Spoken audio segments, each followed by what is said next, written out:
Honourable Member for Castries East. Thank you very much, Mr. Speaker. Mr. Speaker, I'd like to support the resolution as read by the Honourable Prime Minister and add my word of thanks to, first of all, the people of St. Lucia for their resilience and the staff of the Ministry of Infrastructure. The staff of the Ministry of Infrastructure, Mr. Speaker, from the morning of Christmas, 25th of December, they were in the Bexon area, all over St. Lucia, doing what they have to do. Some of them spent, in fact, most of them spent Christmas Day and Christmas Eve in Bexon. I was also in Bexon. I saw most of the people were there. I saw them. I also knew that the roads were clear. By 7:30, the roads were clear, and traffic could have come from the south into Castries through Bexon. So possibly some of us were different places at different times.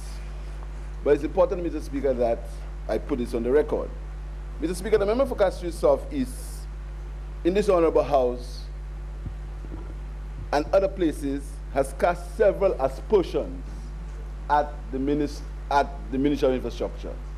He called new spin and he asked for names and relations of people who were working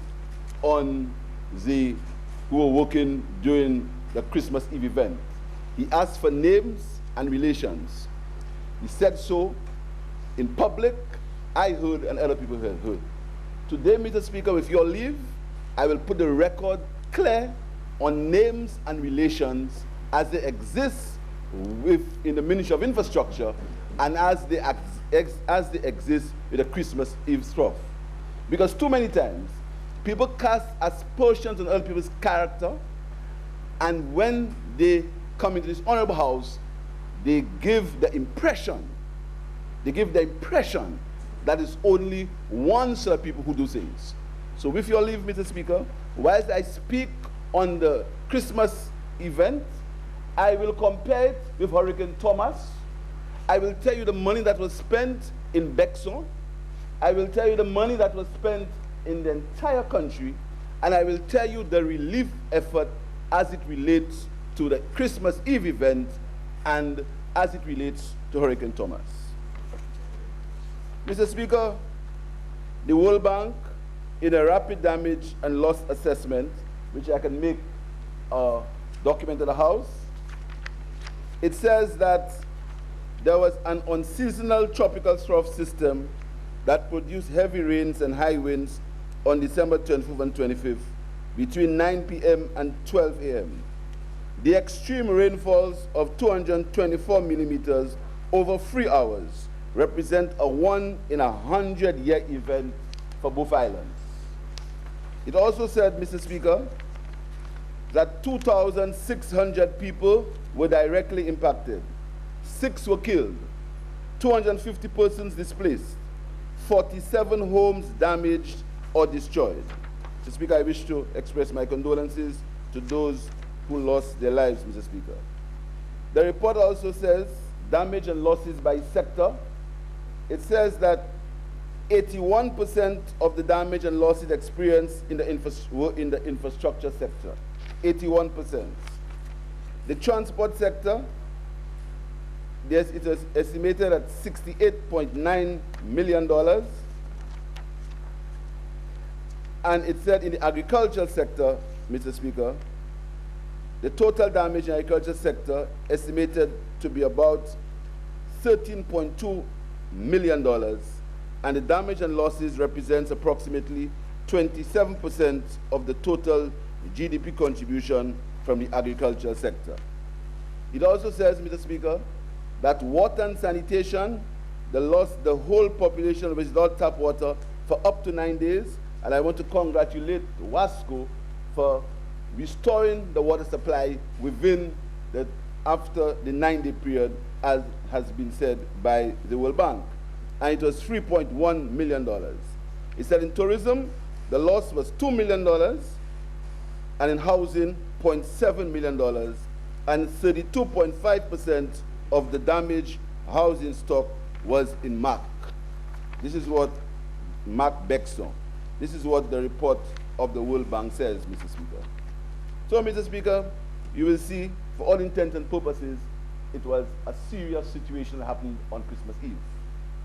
Mr. Speaker, when the rain started on Christmas Eve, I immediately got in touch with the Honorable Prime Minister and the staff of the Ministry of Infrastructure, and we decided that we would have put a plan in place. Mr. Speaker, you've heard talk about equipment being in areas, and equipment should be there, and people from Bexon have equipment, Mr. Speaker. I'll prove to you that the majority of work that was done in Bexon and MAC came from equipment where the people did not reside in Bexon. And I can make it a document of the House, Mr. Speaker, because I've sat and listened very quietly and patiently to aspersions. I've sat and I've listened to all these claims of misuse of funds, of waste. I've sat and I've listened. Today, Mr. Speaker, is the day of reckoning.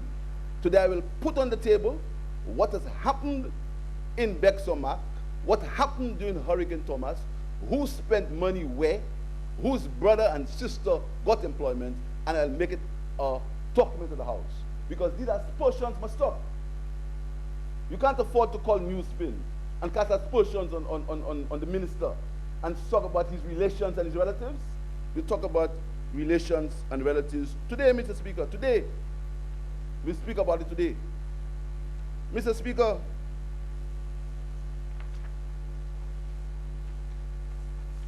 the plan after the Christmas Eve event was simple. We decided that we would cause the main roadways in the country to be open. So from Christmas Eve, the first landslide was in Tiroche, Bagatelle area. That's the first landslide. We called a contractor in the area, and since we're in the business of transparency and calling names, the contractor we called was Chester Williams, because he lives in that area. And we called him to ask him to clear that landslide in Tiroche, Bagatelle area. He moved to clear that landslide. At that time, we heard reports coming in from Bexon that the Bexon situation was getting desperate. Bexon was flooding, and there would have been issues in Bexon. So because Chester Williams was in the area, we asked him to mobilize and see if he can come down across by Trois Pitons and get into Bexon, so his equipment could have been there when the rain started. At that same time, we also heard that there were issues in the West Coast, in Soufrière. So we needed to get equipment into Soufrière. So we called CIE, who at the time had his equipment right in the area and I think it's Sioux City, they call it, right in that area there. That's where he had his equipment. We called him and he asked him whether he could move into the West Coast to see what could happen in that area. So we moved 2 sets of equipment immediately. Chester Williams and Kajada of CIE. Mr. Speaker, by 7:30 that morning, we had cleared one contractor, one. Chester Williams alone had cleared the Bexon Road for traffic to traverse from Vieux-Fort to Castries. Because at the same time, we had a contractor called Colin Lynch in the Tamaso Bridge doing some clearing here, and another contractor called Stephen Phillip in Grand Rivière clearing the Grand Rivière Bridge and the Tamaso Bridge. None of them, Mr. Speaker, are any relations to me. None of them. So we got the Grand Rivière and the Tamaso Bridge areas cleared and Bexon so we could get traffic moving into Castries. At that time, there were tourists stranded on the road, and several cars. A guy got up. When he got up, he was asleep. When he got up, he said whether he was dreaming, because he could not believe that what he had seen the night before had got cleared so early in the morning. He said whether he was dreaming. One contractor, one. If you compare it to Hurricane Thomas, and you'd gone there, you'd think it was a parking lot for excavators. Mr. Speaker, so the policy or the objective was to get the main roads around the islands clear. At that time, we had mobilized CIE to work on the West Coast. There were some massive landslides on the West Coast. Past Canaries, there were some massive landslides in that area. By that time, CIE had already moved and cleared these landslides. So by Christmas morning, by midday on Christmas morning, you could come round the island and get as far as Canaries, because the Canaries bridge was down and there were some serious landslides past Canaries going into Soufrière. By Christmas morning, with two contractors, two.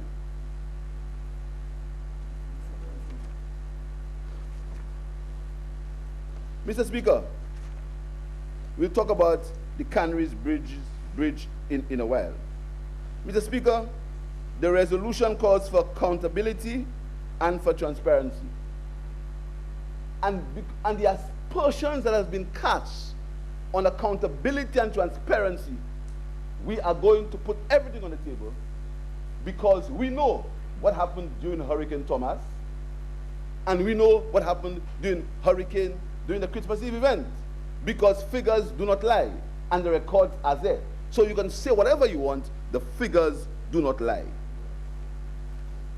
Mr. Speaker, I took a long time to do what I'm going to do here today, because I thought getting into government would have caused people to mature and deal with the issues of the government. But you do not throw stones at people when your house is all glass. You don't. You don't talk about relations when you know perfectly well, Mr. Speaker, that you are deeply involved in relations and relatives. Deeply involved with sums of millions of dollars, Mr. Speaker. Mr. Speaker, during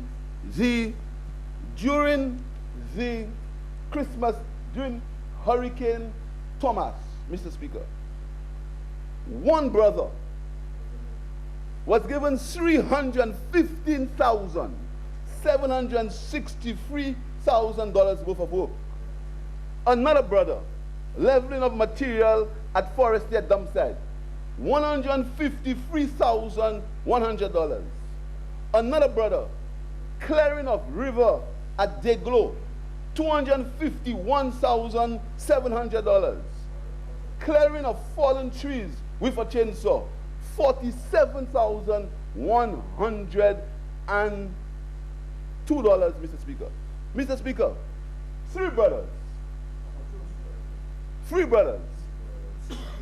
3 and 1, 4 and 2, 6, $700,000 worth of work in the Hurricane Thomas period.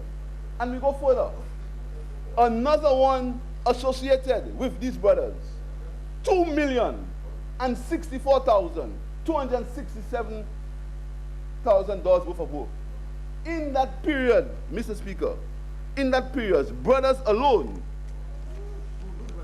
Mr. Speaker, because you talk about relations and relatives, brothers alone, Mr. Speaker, in that period, got $2.9 million worth of work from the government of St. Lucia. And most of it, Mr. Speaker, including one of them was clearing for a terminal site at VG. So you're talking about building a big airport, but you spend $65,000 to pay a brother to clear a site at VG, and you say you want to build a new terminal. $65,000, Mr. Speaker. When it reached the Ministry of Infrastructure, nobody wanted to sign it. It was like hot potato. It was hot. Everybody passed it. It was hot. They sent it down to the Ministry of Finance. When it reached there, everybody bawled, wow, we have to get a call. $65,000 to a brother, Glenroy, that's his name. Honourable Member, please refrain from mentioning any names. You see, Mr. Speaker, I didn't want to, but I was challenged. I was challenged to call to relations. I was challenged.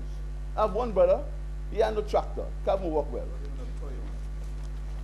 So, Mr. Speaker, $65,000 for clearing a site for the VG terminal. $65,000. Nobody wanted to sign it. All PS. At that time, there was the minister in charge of the airport. Because you see, up to now, no one can tell me what site needed to be cleared at VG for a new terminal in VG. No one can tell me that. 65, yes, $65,000, Mr. Speaker. You know what happened? When it reached up the Ministry of Planning, the minister there, he called and he said, "Boy, that thing is, I don't know what's wrong with these fellas.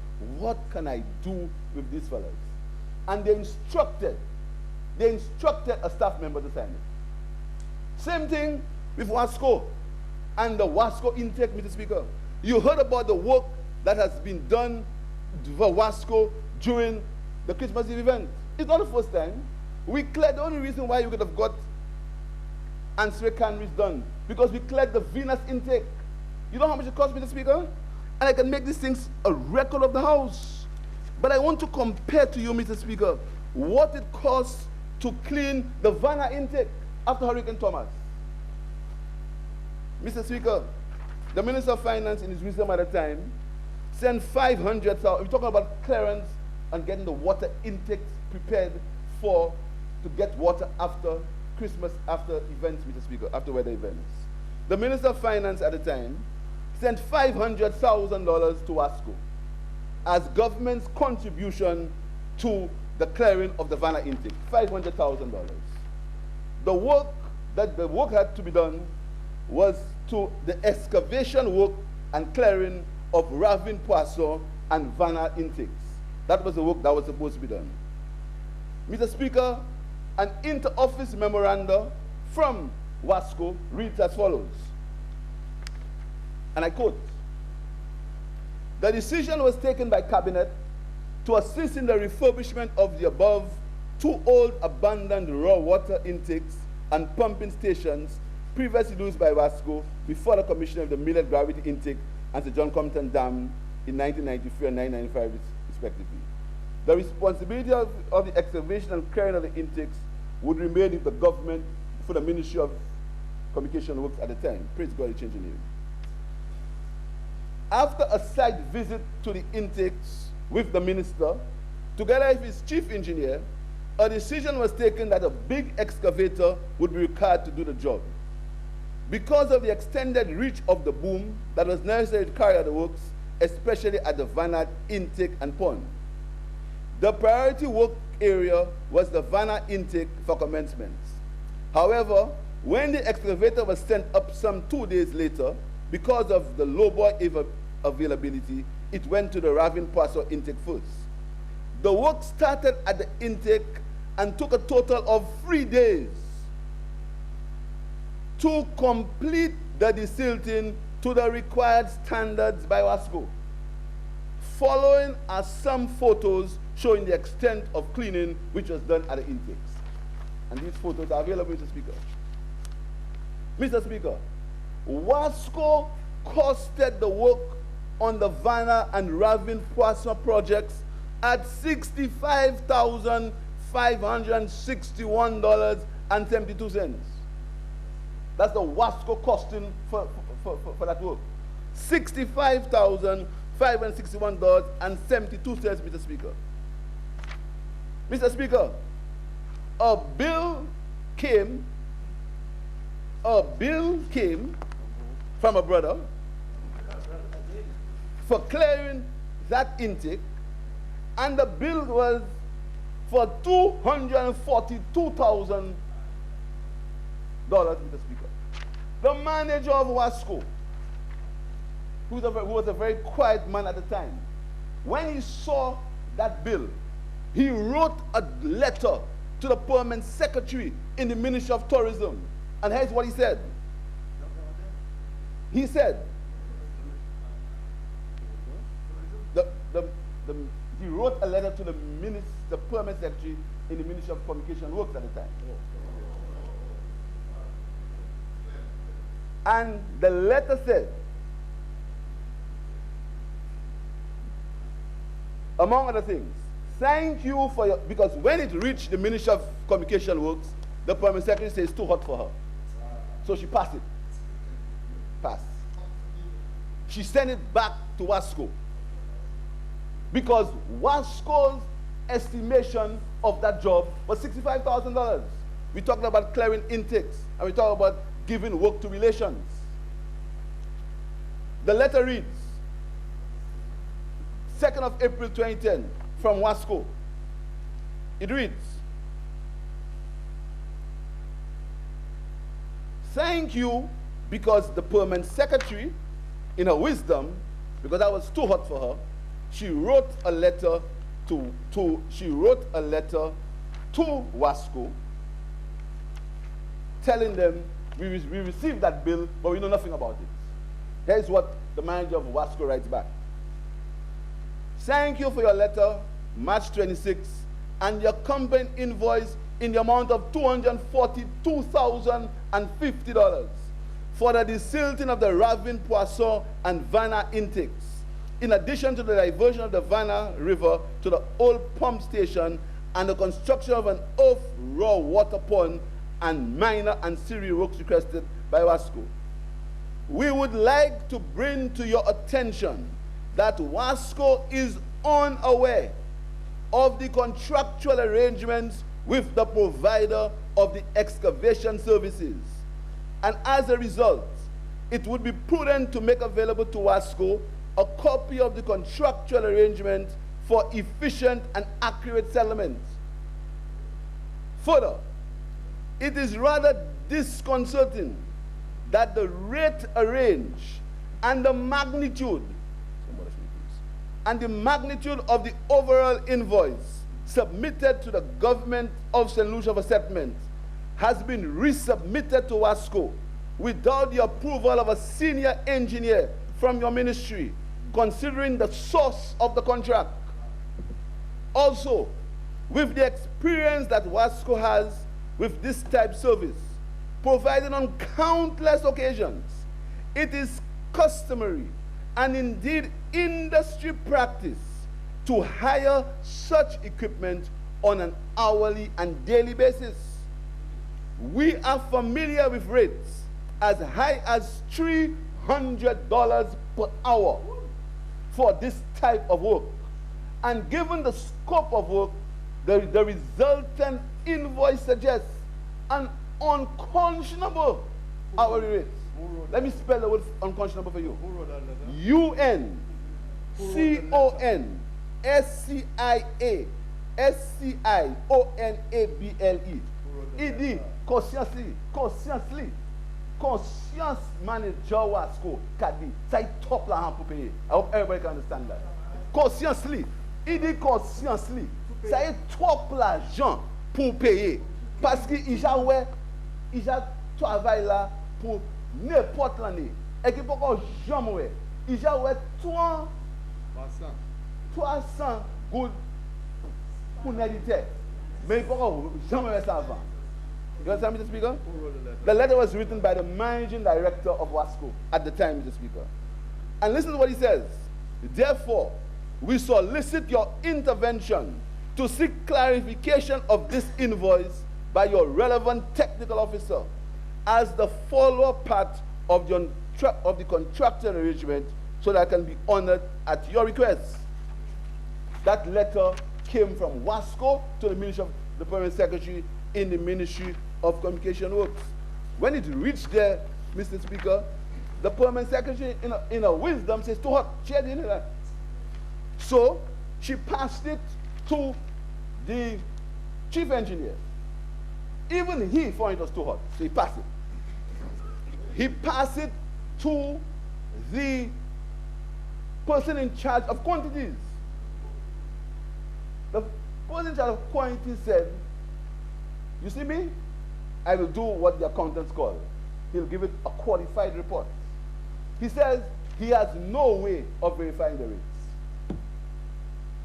He signed it, and he said he had no way of verifying the rates that were used. And a job that cost $65,000, the government of St. Lucia paid $242,000 to a brother. To a brother. $242,000 for a job that Wasco costed at $65,000. We're talking about clearing water intake, Mr. Speaker, and accountability and transparency. You see, Mr. Speaker, you must always let sleepy dogs lie low. You do not interfere with people. You don't cast aspersions at people. I mean, that's the tip of the iceberg, you know. They were challenged. They have nothing on me. Time. We're going further, Mr. Speaker.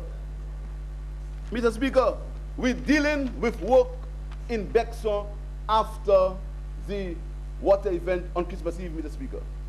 Mr. Speaker, we have spent, and we are asking for names and relations. We have spent to date $1.4 million on clearing works in the Bexon, in the after Christmas Eve event. Out of that, island-wide, out of that, $545,000 was spent in Bexoma. When you talk about victimization, $545,000 was spent in Bexoma. 30% of the total expenditure so far. And I tell you, Mr. Speaker, let me tell you, you said don't call names, I won't. But let me tell you, Mr. Speaker, how that money was spent. Only one contractor got total contracts of $221,000. Then the other contractors 40, 22, 22, 20, 20, 18. I mean, Speaker, you hear about contractors living in the area. You know they paid a brother $250,000 to desil the Soufre River. Come from Forestier to Soufre for $250,000, but you had the hypocrisy of contractors and equipment in the area. $250,000 for desilting in the Soufre River, a brother from Forestier. Into Soufre. So you drive a contractor, you bring an excavator from Forestier to do excavation in Soufre, and you talk about equipment in the area, equipment owners, Mr. Speaker. Mr. Speaker, out of that $1.4 million we spent, I said to you, 30% has been spent in Bexon. That was for immediate cleanup works, Mr. Speaker. Now there is more work to be done because there are still landslides in the area, there are still rivers to be, there are still drainage to be cleared, etc. We have estimated $1.7 million of that to be done in the coming days. So you see in the coming days, you see a lot of clearing being done, Mr. Speaker. Compare that, Mr. Speaker, to Hurricane Thomas. Mr. Speaker, after Hurricane Thomas, Mr. Speaker, $8.7 million of work was spent, money was spent in that same period. 8.7 million. Out of that, $2.37 million was spent in Bexon. And out of that $2.37 million, that $2.37 million, Mr. Speaker, was given to brothers. Out of that $8 million for work in Bexon. Anyone who wants to question that can make a document of ours. 8.7, and Mr. Speaker, if you didn't allow me, so I will not call their names. The total work that was done for Hurricane Thomas, Mr. Speaker. Now, we're speaking about totally $28 million worth of work was done. Now, we're not speaking about the major culverts and the major walls, etc. We're talking about the cleanup, basic cleanup, soft targets, $8.7 million. 2.3 of it given to brothers. Mr. Speaker, I'm going further. These were contracts over $50,000, Mr. Speaker. For contracts below $50,000, $19.7 million worth of work was done for contracts below $50,000. Out of that, $3.5 million was spent in Bexar, and $3.4 million was spent in Soufrière. $19 million of work of less, it wasn't even 50 at the time, of work less than $40,000. So, Mr. Speaker, in regular clearing work, $27 million was spent between the day the event happened and January in the year. $27 million. From October to January. 2 months. 2 months. And after that, Mr. Speaker, now, we're not going to talk about cousins and whose name give who what name for what, you know. That is not, you told me to call names. I respect you.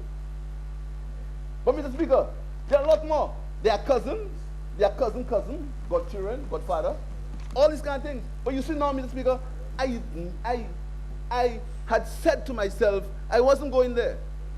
But you know, Mr. Speaker, when you push too much, because you see, if you know that you were somewhere and things happen, and you're not there again, just keep quiet.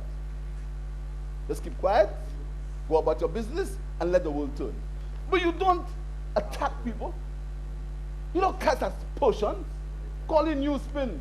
My friends called me from as far as the UK, St. Philip. What I heard about your relations, your relatives doing work in hurricane, in the event. Me, I have one brother, Mr. Speaker, one. Only one brother. You can't find his name in no document in the ministry. You can't find he's got one job in the ministry. My brother, one I have. So, Mr. Speaker, we are still going forward. So you find, Mr. Speaker, that $28 million worth of work was done in 2 months, compared to $1.4 million worth in our time. And we cleared the Bexar area, we cleared Soufrière on $1.4 million. And if you want, Mr. Speaker, the documents are available. I have not said one word that I can't prove. So, Mr. Speaker, we are moving on.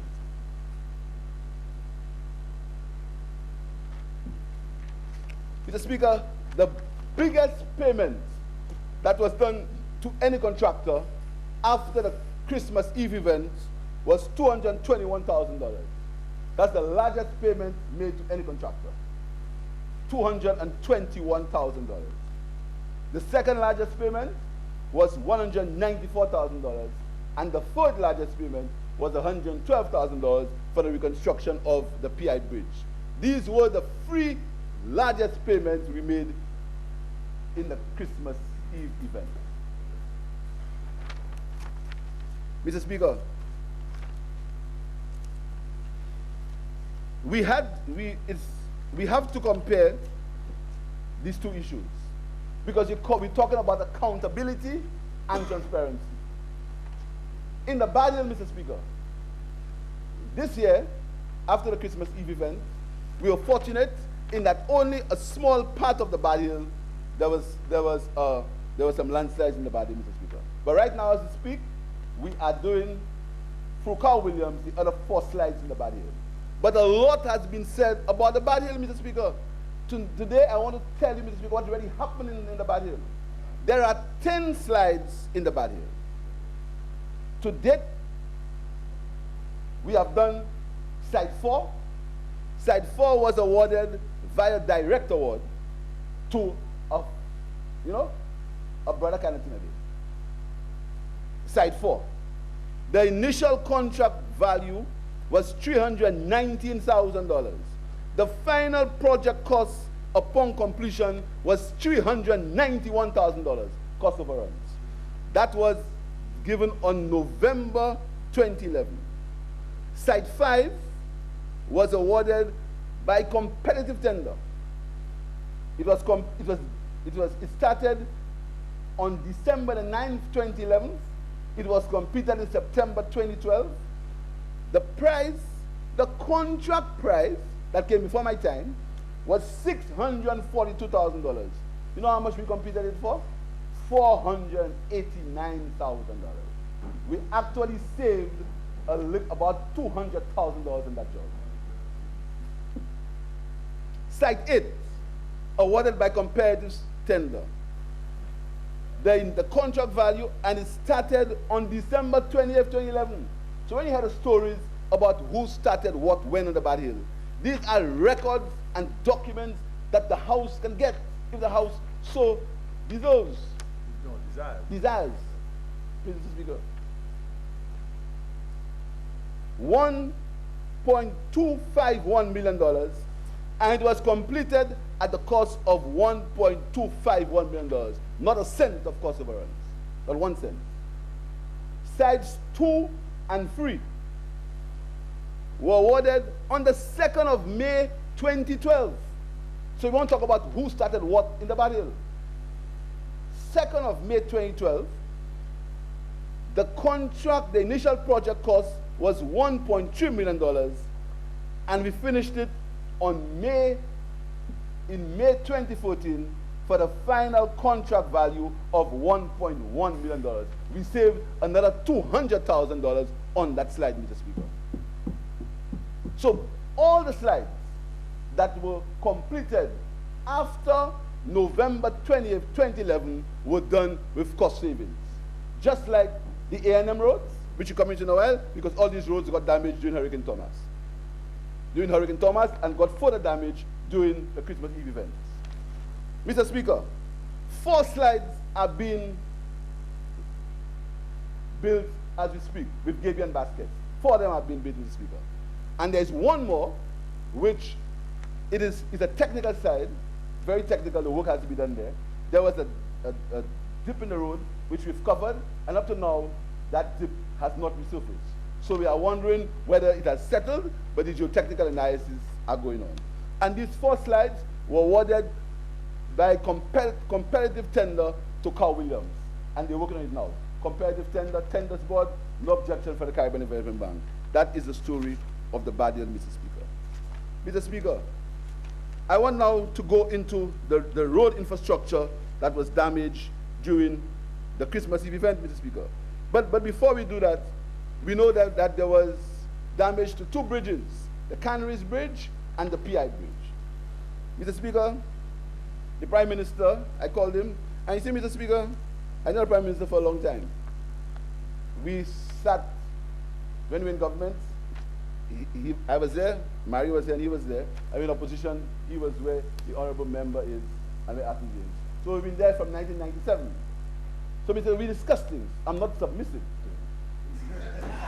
He's never asked me to be submissive to him. We discuss things, and Mr. Speaker, and we come to a conclusion. You understand? But anyone who believes that they can throw stones and aspersions at me so that they can create conflict between the Prime Minister and myself, tell them they'll see a year full of Sundays. Because you see, there's no submission in that. Respect. There's discussion. And respect. Yes, in this thing. So, I spoke to the Prime Minister, and I said to him, I had an idea of importing some bridges. I remember, I was here, and they were there. When that came to Parliament, Mr. Speaker, all help, all kind of things. Let me give you details on these bridges, Mr. Speaker. They were done by competitive tender. There were 5 tenders.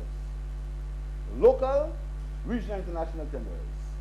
The person who got the job was Free S Bridges LLC of 100 Beaver Grade Road Suite 140, Montaship in Pennsylvania, area code 15108.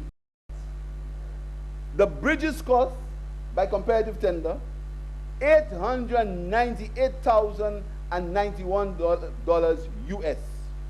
We paid customs of $19,500 and VAT of $292,000. The total bridges cost $2.8 million, Mr. Speaker. That means each of the bridges cost $9,505 per meter.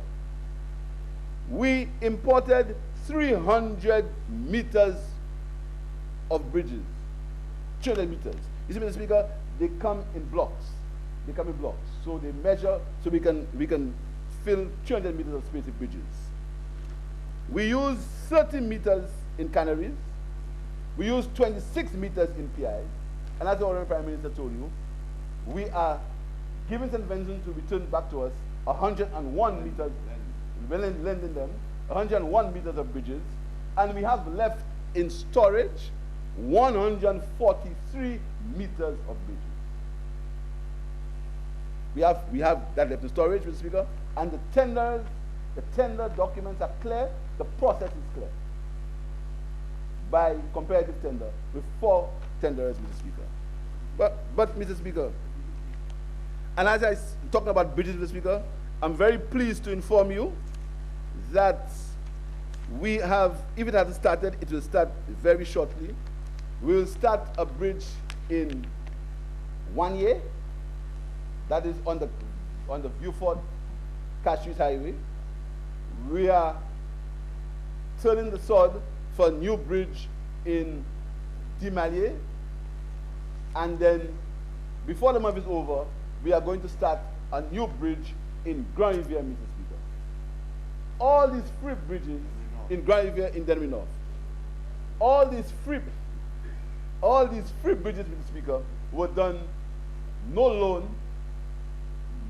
We're done with grant funds from ALBA. Grant funds from ALBA.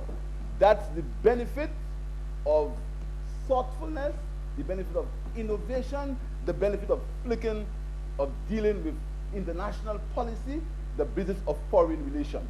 Not rogue governments. Not no rogue government, Mr. Speaker. So these bridges are going to be done with grant funds, Mr. Speaker. But talking about bridges, Mr. Speaker, in the constituency of Castries Southeast, we just completed a footbridge. You talk about victimization. We just completed a footbridge, Mr. Speaker. And I'm very pleased to tell you, after the weather event, that footbridge did not collapse. Which one is that? By the school? By the school, Mr. Speaker. And talking about Southeast, Mr. Speaker, when we came to government, the idea was there. But we are the ones who commissioned a study for flood mitigation in Bexon and Mark. Oh, that wasn't done before? No, that study was commissioned by us. The ideas were there. The ideas were there, Mr. Speaker. I thought it was We commissioned it, Mr. Speaker. And I believe we commissioned it. And then we asked everybody to come to speak. The parliamentary rep was there. He was there. And the discussions happened. He asked questions. And you talk about victimization. 4 points right now, Mr. Speaker. We are going to spend in Bexon and Mark $4.3 million US to help to alleviate the flood problems in that area. I cannot tell you the flooding will end. But if there's victimization, why would we? Mr. Speaker, I just want to dive a little bit. You know, Mr. Speaker, I saw people carrying mattresses from my home on the head after Hurricane Thomas. They were next to me, you know. They were next to me by my home, in front of my drive. When you talk about giving out relief and transparency, I saw people on the parliamentary rep, they had people with mattresses on their head past. Mr. Speaker, a mattress was so heavy, one of them fell. You understand? By my home, Mr. Speaker. So there was a storeroom for for relief supplies by my home. And I was parliamentary rep. Nothing. Talk about victimization. And Mr. Speaker, do you know who is the chairperson of the National Emergency Organization branch in Cashew's office, Mr. Speaker? Find out for yourself. And you talk about victimization. Find out for yourself. Find out for yourself who was in charge of the distribution of relief supplies. Find out for yourself who it was. And you will know about victimization and double standards and people coming and just talking and we'll come and play pious and sometimes quoting the Bible. Mr. Speaker, we want to move on now, Mr. Speaker, to roads. Mr. Speaker, to roads. Because many roads got damaged during Hurricane Thomas, and it got even worse after the Christmas Eve event, Mr. Speaker. Mr. Speaker. Honourable Member, you have 15 minutes remaining to complete your contribution. Thank you very much, Mr. Speaker. Thank you. Mr. Speaker, the Angers Road cost the government of St. Lucia $10.5 million for 3.3 kilometers of road, Mr. Speaker. And that is the cost, the construction cost. So that means each kilometer of road costs $3.6 million. Wow. Mr. Speaker. That's a kilometer, not a mile. A kilometer. That is not all, that's not all, Mr. Speaker. That's not all. Mr. Speaker, that is the cost of construction. And you know now, Mr. Speaker, there is a letter in my office from the contractor claiming $1 million more, saying that he was instructed to do more work. So, Mr. Speaker, I spoke to the Prime Minister and we go to court. We can't pay that, right, Prime Minister? Right. Whatever you say. Yes. We come in there just now. Alan Bousquet Highway, Mr. Speaker. Alan Bousquet Highway. $12 million for 4.3 kilometers of road at a cost of $2.6 million per kilometer. That's not all, Mr. Speaker. But a kilometer is shorter than a mile. It is. You're converting from miles to metric. Mr. Speaker, that's not all. That's just the construction costs. It was done in what is called a design finance bill, Mr. Speaker. You know how much the taxpayers of this country will pay when the payment on the Angers Road is complete? $12.1 million. So it's approximately $4 million per kilometer of road. In Alan Bousquet Road, Mr. Speaker, the repayment is $704,000 per quarter. The road will cost St. Lucians $14 million, Mr. Speaker, for 5 kilometers of road. So that means it will cost just a little less than $3 million per kilometer. So that means St. Lucians paid in contract $22.5 million, that is before interest and charges, for 8.6 kilometers of road. To one firm, A&M. Now, let's compare that, Mr. Speaker, to the roads in Choiseul. Because there are a lot of talk about roads in Choiseul. Facebook, discussion, town hall meeting, roads in Choiseul. Roads in Choiseul, Mr. Speaker, that were damaged by the Christmas Eve event: Balka, Daba, Monjac, Fiat, and Park. Balka Road. Don't know how much we're willing to pay for it? $1.4 million for 1.3 kilometers of road. More than 4 years later. Right? With inflation, everything going up. Daban, $5.1 million we're going to give a contract for 3 kilometers of road. Monjac, $782,000 for 0.78 kilometers of road. Fiat, $1.7 million for 1.9 kilometers of road. And Park, Park. Let's forget Park. $8.2 million for 5.5 kilometers of road. So the average cost of building these roads is about $1 million compared to nearly $4 million in one instance and $3.7 million in one instance 4 years ago. And look, I invite you, Mr. Speaker, to go to Durban and Park and these areas now and compare the condition of that road with the road in Angers and the road in Babylon 4 years ago, and there's absolutely no comparison. So you have to ask yourself, what happened there? But you know, Mr. Speaker, A&M office was in my office. No, I don't understand that. I don't understand that. I mean, A&M office. I have been told that the directors of A&M, their office,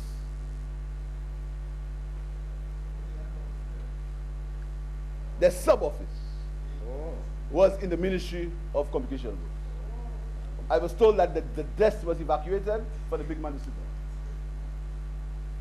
Hesse. That is why, Mr. Speaker, you can find that same A&M, and they try to make political mileage of it. But I want to tell the residents of Castries East that as we speak, the Gabion wall is being constructed. As we speak. But that's for another show. And in all these roads, Mr. Speaker, there are no advance payments. No advance payments.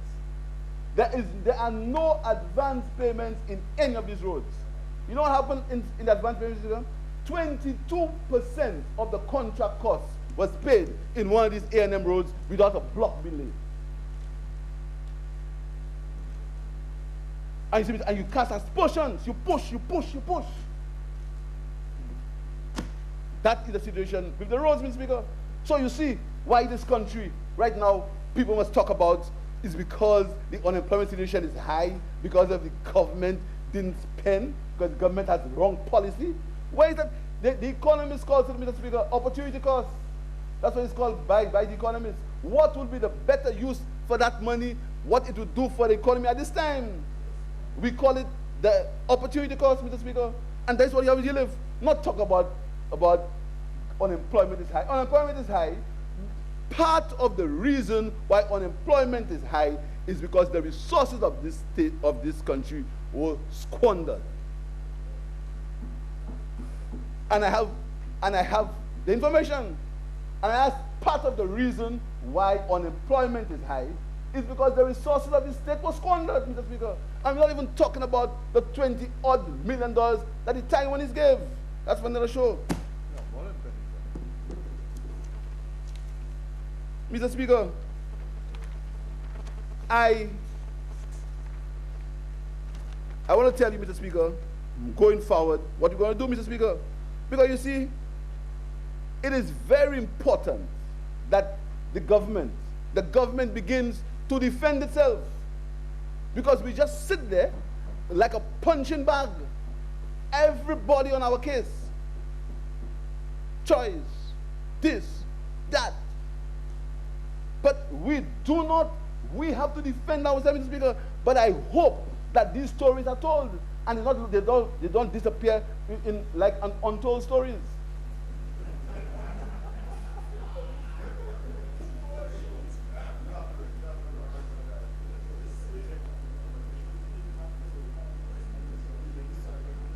Mr. Speaker, because you see, Mr. Speaker, there are stories, you know. There are stories. An entire quarter allocation paid out in $10,000. An entire quarter,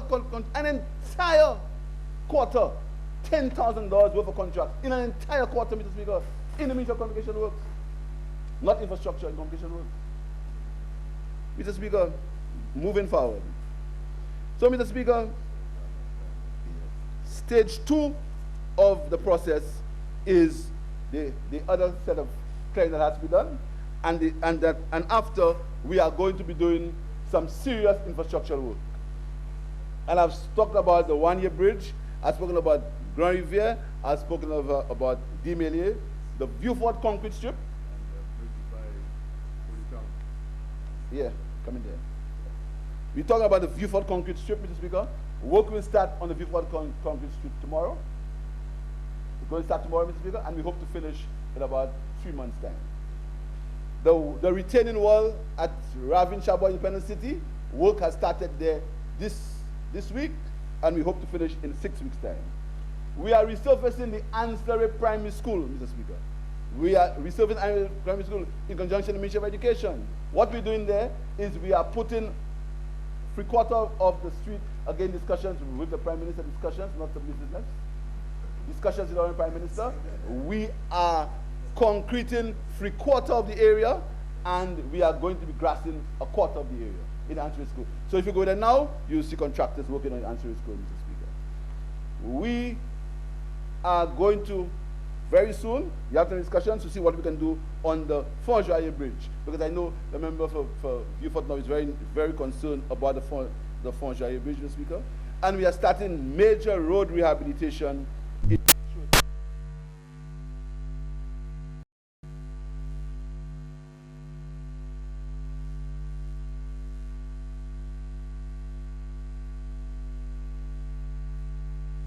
there's a division in the road. Mr. Speaker, we built a bypass in that area in less than 5 days. The Prime Minister was there, he was a contractor. I was a contractor. He was supervising. You see, Mr. Speaker, we did that in less than 5 days, and a few weeks ago, we resurfaced it, Mr. Speaker. You know how much that cost? You know how much that cost, Mr. Speaker? You know how much that cost? $177,000. $177,000, Mr. Speaker, if you do what the economist calls a sensitivity analysis, and you look at the money that was spent in the Ministry of Communications and Works in the last 5 years, and you look at the money that was spent in the Ministry of Infrastructure in the last 2 years, and you do a comparison, Mr. Speaker, you will understand why this country is where it is today. You'll understand. And remember, you have 5 minutes left to conclude your contribution. Mr. Speaker, I'll end. You see, Mr. Speaker, I thought it important that I put it on the record. And Mr. Speaker, do not believe that's over, you know. So what am I say? Oh, you said already, I'm saying already. I start saying yes. I just start. So don't believe that he said already, I'm saying already, and he'll stop. I just started, Mr. Speaker. We have a damage assessment. The Ministry has made a damage assessment, Mr. Speaker, for the Christmas Eve event, and we've costed it. But you know, Mr. Speaker, engineers hate to give indicative costings. Engineers want to be exact. So the costings we have there are indicative costings, and they might change, Mr. Speaker. Mr. Speaker, finally, I would like to thank the Prime Minister, the members of the Cabinet, my colleagues, for their assistance, Mr. Speaker, but especially, in particular, Mr. Speaker, the staff of the Ministry of Infrastructure. In particular, the staff of the Ministry of Infrastructure. I really want to put on record my thanks for them, Mr. Speaker. The men and women, surprisingly, mainly women, Mr. Speaker. You know, my engineering corps, I mean, you know, about 2 or 3 fellows there, otherwise it's women. The technicians, women, Mr. Speaker. They're the ones. They were in their boots, just like the men, in the mud, in Bexon, Mr. Speaker. They were there. I really want to thank them, Mr. Speaker. Mr. Speaker, I also want to thank the regular people, the people for the work that they did, Mr. Speaker. So, Mr. Speaker, when I went into Bexon, Mr. Speaker, I'm not going to come and give you any stories, you know. I have my stories too, you know. I have my stories of what happened in Bexon, what happened in Bagatelle. I have my stories, Mr. Speaker. But these stories, you don't know where I tell them? In the ballot box. That's where these stories are told, in the ballot box, Mr. Speaker. And the people of Kashi Street had their problems too. In Bagatelle, they had their problems. I was there. Mr. Speaker, I can't end if I just thank these people, you know, Mr. Speaker. Mr. Speaker, you know, from 2005, all of them were on my head. 2005. And I lived to see the day on November 29th when I saw them leaving with chairs on their head. Mr. Speaker, I thank you very much. I want to thank everyone who assisted. There's a lot of work to be done.